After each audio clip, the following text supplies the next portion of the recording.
Kinalingan ng ating Hepe PAO Chief Persida Acosta ang mga PAO lawyers and staff sa PAO Central Office sa Quezon City sa pamamagitan ng isang medical mission. Nakibahagi rin po dito ang kanilang mga mahal sa buhay at ilan sa mga walk-in clients ng opisina. Panoorin po natin ito. Matagumpay na isagawa ang PAO Medical Mission sa DOJ Agencies Building, Quezon City kung saan matatagpuan ang PAO Central Office. Layunin ng hepe ng ating ahensya, PAO Chief Persida Acosta, na kalingain ang mga PAO lawyers and staff at ang kanilang mga mahal sa buhay sa pamamagitan ng pagkakaloob ng libreng serbisyong medikal. Taon-taon natin ginagawa ito para sa mga empleyado na nabibigay tayo ng serbisyo. Yan, medical, no? Meron tayong mga consultants coming from a private hospital, MCU. No? Meron din tayong mga doktor coming from the Public Attorney's Office, siyempre. Nagbibigay tayo ng libreng gamot, yung consultation, ma-check up sila. No? Every year yan, ginagawa natin. No? Tinutulungan natin yung maraming tao mga barangay, mga IPs, no? Mga communities, tutulungan natin, mga PDLs. No? Ngayon naman, kailangan tulungan din natin yung ating mga empleyado. Kaya naman marami sa ating mga PAO lawyers and staff ang nagpakonsulta at nagpahayag na malaking tulong ito sa kanila. Ako po si Attorney Wendilyn F. Itol, galing po ako sa PAO SACS po. Kami po yung mahawak ng mga kasong inapela po sa Court of Appeals at sa Supreme Court. Nagkaroon po ngayon ng medical mission para sa mga empleyado ng PAO dito sa Central Office po. Nagpa-check po ako ng aking blood pressure kasi lagi akong low blood and tama nga ako, low blood na naman ako. Pina-check ko rin yung sugar ko. Awa ng Diyos ay normal naman po ang aking sugar level. Nagkaroon po dito ng medical missions ang PAO, headed by our Chief Public Attorney, Persida Rueda Acosta. Ito po ang result ng aking mga test. So kailangan po may laboratory kasi may nakita po.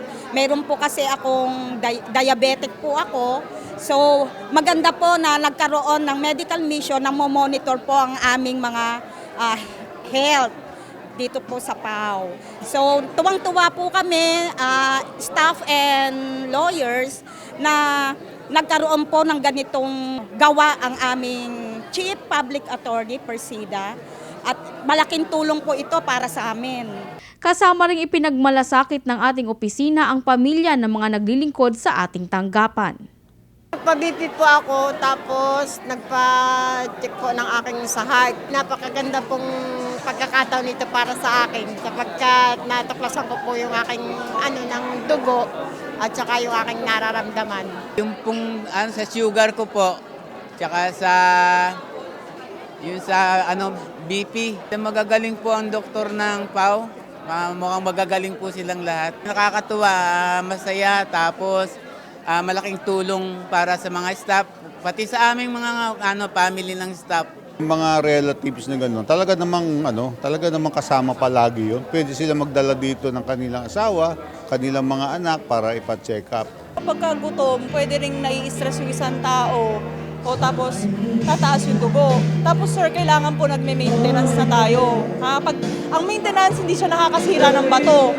Ang nakakasira ng bato, yung mataas na dugo. Kaya kailangan po natin gamutin yung high blood natin. Kontrolin yung high blood po natin para hindi masira yung bato. Sige sir, monitor tayo ha. After 30 minutes ulit. Hindi kita bibitawan sir hanggat kasi ang taas-taas ng dugo niyo po ha. Okay po? Malakas na katuwang ng ating hepe sa pagbibigay ng serbisyong ito ang PAO Forensics Division na pinangungunahan ng ating Deputy Chief Public Attorney, Dr. Erwin Erfe. Talagang gamit na gamit ang ating forensic laboratory. Bagamat tawag dito forensic, hindi lang forensic services ang ino-offer nito, kundi actually medical. Although yung forensic services natin, tuloy-tuloy yun. At nagre-refer yung mga district offices and regional offices natin direkta sa ating mga medical legal officers. Actually, makikita mo throughout the year, inaalagaan ng mga doktor ang ating mga empleyado. Kasi makikita mo na yung census natin ay libo ang consultations natin every month. No? May report kasi silang sinasabit. Makikita mo dito, napakaraming consultations. Minsan, pagka na-confine pa sa ospital, ay dinadalaw ng ating mga doktor. Nakausap din namin si Ma'am Irene, isang walk-in client ng PAO sa Central Office na naka-avail din ng free medical services at may kasama pang libreng taho at ice cream na bahagi rin ng aktibidad. At higit sa lahat, may libre pang gamot at bitamina.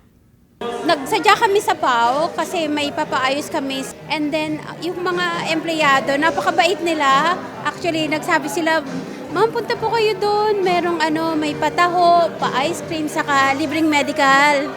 So yun, natuwa naman kami. Sabi ko, why not? Nagpa-BP ako, which is okay naman kasi okay yung blood pressure. And then sabi nila, pwede pa rin pa kayong magpa-check up ng iba. So I took advantage na makuha ko rin yung blood sugar ko, which is okay din. Salamat kay Lord. And then, nagbigay din ng vitamin saka gamot. Taos-puso naman ang pasasalamat ng mga empleyado ng PAO, kanilang mga mahal sa buhay at maging ng ating mga kliyente sa pagmamahal at pag-aaruga na kanilang nadarama mula sa pamamahala ng longest-serving Chief Public Attorney ng Republika ng Pilipinas, Dr. Persida V. Rueda Acosta, DSD-JD. Papasalamat po ako kay Chief Acosta sapagkat nagbigay ng ganitong pagkakataon para sa aming mamamayan at sa mga senior citizen kagaya ko. Salamat po ng maraming. It's so good. Sana lahat ng mga ganyang tao is maging role model ng mga iba na pwedeng makatulong kasi kailangan talaga yan dito sa Pilipinas. Alam mo, napakabuti. I'm so grateful talaga. Hindi ko ine-expect. Maraming salamat po, Chief. Mahal na mahal po namin kayo. Mabuhay po kayo. Nagpapasalamat nga kami kay Chief Acosta kasi very concerned siya sa health namin dahil mas makakapaglingkod tayo sa publiko ng mas maayos kapag maayos ang ating kalusugan. Pangako naman ng ating Deputy Chief Public Attorney Dr. Erwin Erfe na magtutuloy-tuloy ang programang ito ng PAO sa mga susunod pang mga taon. Sigurado po yan na tuloy-tuloy ang serbisyo ng Forensic Laboratory Division ng Public Attorney's Office. No? Tuloy-tuloy po yung konsultasyon. Alam ko, I'm aware na marami dito ang nakikinabang sa medical services ng Public Attorney's Office. Makakaasa po kayo na ito ay magiging tuloy-tuloy na programa ng Public Attorney's Office. Ganon din po doon sa pagdalaw namin sa mga cultural minorities, sa mga PDLs, doon po sa mga jails. No? At under sa BJMP at under sa Bucor, dadalawin po namin kayo. Patuloy po yan sa mga susunod na taon. Public Attorney's Office ang sindigan, kagabay ng nangangailangan, walang iiwanan, walang pababayaan, magkaisa tungo sa